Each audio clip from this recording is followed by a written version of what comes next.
ভারতের যুদ্ধ ভারতবর্ষে এক অবিস্মরণীয় ঘটনা। কপট দুটো খেলায় কৌরবেরা পাণ্ডবগণকে হারিয়ে দিল, মহারাজ যুধিষ্ঠিরকে পরাজিত করে দিল। কপট পাশা খেলায় শর্ত রেখেছিলেন, পাশা খেলায় হেরে গেলে 12 বৎসর বনবাস, 1 বৎসর অজ্ঞাতবাস।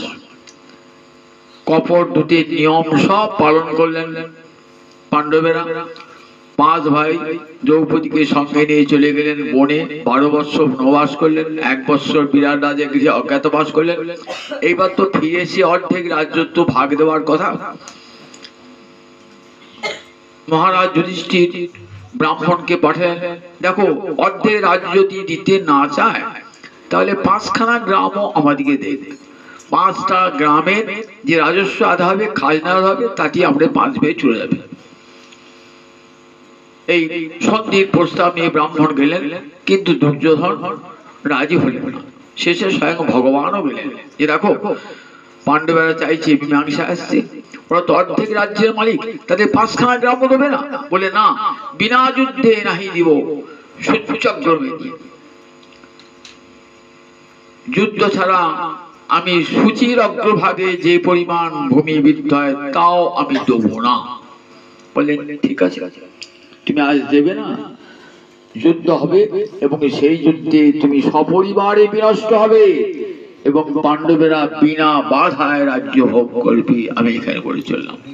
কৃষ্ণ চলে এলেন। যুদ্ধ অবশ্য স্বাভাবিক।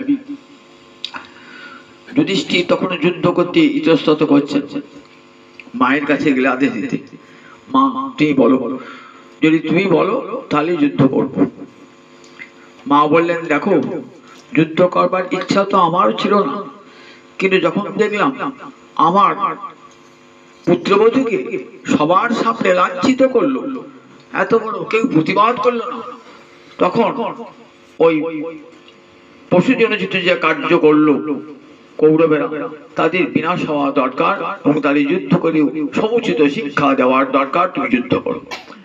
মায়ের আদেশ নিয়ে যুধিষ্ঠির আদি 5 পাণ্ডব যুদ্ধক্ষেত্রে অবতীর্ণ হলেন। কোন দিন অবতীর্ণ হলেন? দেখুন, শ্রীকৃষ্ণ রথের সারথি হয়েছেন। বললেন, কৃষ্ণ বললেন আমি দুপক্ষেই থাকবো, এক পক্ষে থাকবো সৈন্য নিয়ে, এক পক্ষে থাকবো নিরস্ত্র হয়ে। কোনটা চাও? আমার সৈন্য নেবে না আমাকে নেবে? দুর্যোধন বলে, তোমাকে নিয়ে কি হবে, তোমার সৈন্য দাও। 1 অক্ষহীন নারায়ণের সেনাকে নিয়ে এলেন আর